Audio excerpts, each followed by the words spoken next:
भीष्म गीता में अर्जुन को भगवान भीष्म पितामह बाणों के सैया पर पड़े रहकर कहते हैं, अरे अर्जुन, 4 तरह का भोजन बेकार होता है। पहला, जिस भोजन की थाली को ठोकर लग गई वो नाली में पड़े हुए कीचड़ के बराबर होता है। दूसरे नंबर का भोजन, जिस भोजन की थाली को कोई लांग कर चले गया वो भोजन भ्रष्टा के बराबर होता है, गंदगी के बराबर। तीसरे नंबर का भोजन, जिस भोजन की थाली में बाल पड़ा हो, केश पड़ा हो, वो दरिद्रता देने वाला होता है।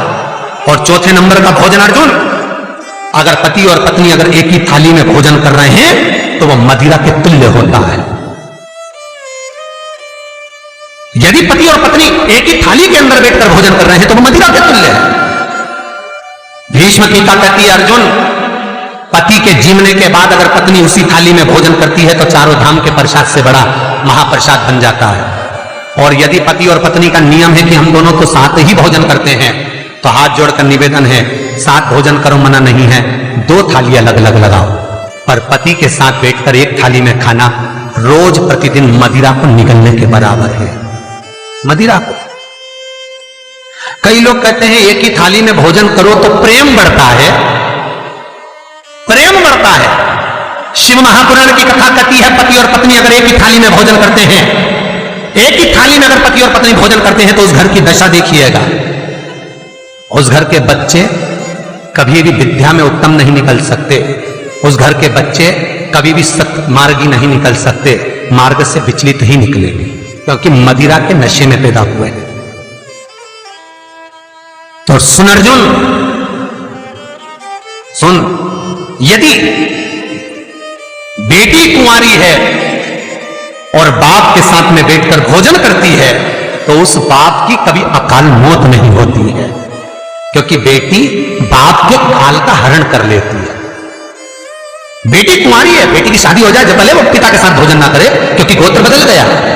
पर बेटी जब तक कुंवारी है, बाप के साथ बैठकर भोजन करेगी तो बाप के काल को हरण कर लेती है। ये उसी तरह जैसे एक गाय ब्याह गई हो और एक गाय कुंवारी हो। महाराज, ब्याही हुई गाय का गोबर से लीपने से ज्यादा फलदायी होता है कुंवारी गाय का गोबर से लीपना, वो ज्यादा फलदायी। बछिया के गोबर से लीपना, कुंवारी गाय के गोबर से जो ब्याही ना हो। कितना कितना शास्त्र प्रमाण देता है महाराज। कई लोग दुखी भी हो रहे होंगे आज हमारी कथा सुनकर कि भगवान गुरु जी आपने कह दिया कि एक थाली में भोजन मत करो, और हम तो इतने साल से करते हुए आ रहे हैं और अलग अलग करेंगे और ऐसा और वैसा। कई लोग तो चैनल ही बंद। शिव महापुराण की कथा कहती है, यदि आप भगवान विष्णु के मंदिर गए हो, सत्यनारायण भगवान के मंदिर गए हो, राम मंदिर गए हो, कृष्ण मंदिर गए हो, दत्त मंदिर गए हो, किसी भी देवता के मंदिर में जाते हो, वहां का प्रसाद आप 15 दिन 20 दिन तक रख सकते हो, पर शंकर का प्रसाद रात भर नहीं रखाता। क्यों? क्योंकि शंकर का प्रसाद एक दोपहर संध्या तक आपका है। रात्रि को 9:15 तक शंकर का प्रसाद आपका है साहब। शंकर भगवान ने जब 12 की रचना करी थी, घड़ी की रचना भगवान शंकर ने करी, तिथि और समय की रचना भगवान शंकर ने करी।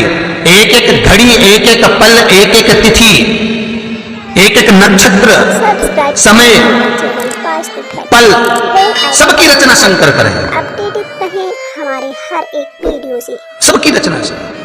इसीलिए तो शास्त्र कहता है ना, लिंग पुराण वर्णन करती है, नर्मदा पुराण कहती है, शिव महापुराण की कथा कहती है, जब व्यक्ति को कोई भारी रोग हो जाता है, कोई कैंसर जैसी बीमारी हो गई, कोई किडनी ही खराब हो गई, कोई लीवर ही बेकार हो गया, कोई बड़ी बीमारी हो गई, तो आप किसी ब्राह्मण से पूछेंगे कि पंडित जी हमको शंकर भगवान का अभिषेक करवाना है, कौन सा टाइम करवाना चाहिए? तो उसका भी समय शिव महापुराण निश्चित करती है, उसका भी समय हमारे लिंग पुराण निश्चित करती है, उसका भी समय नर्मदा पुराण निश्चित करती है।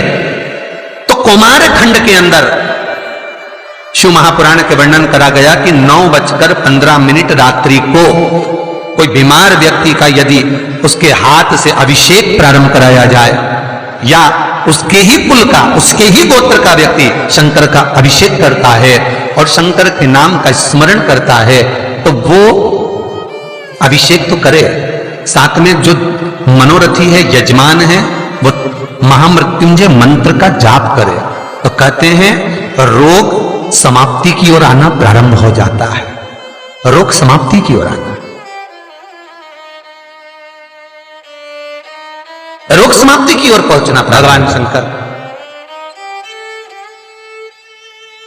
पावन कथा कहती है, एक कलश के अंदर महाराज दूध ले लीजिए, उसमें काली तिल्ली डाल लीजिए, थोड़ा सा आंवला, सूखा आंवला बाजार में मिलता है, उसको डाल दीजिए। बाजार में अगर बीला मिल जाए, बीला का फल, बेलपत्री में जो फल लगते हैं, बीला का गुर्दा, बीले के अंदर का भाग, अगर बीला नहीं मिले तो बाजार में सूखा बीला मिलता है, उसको पानी में गला कर उसको पीस लो, पीस कर उसका उपटन बना लो, पीस के उसको एक कटोरी में ले लो।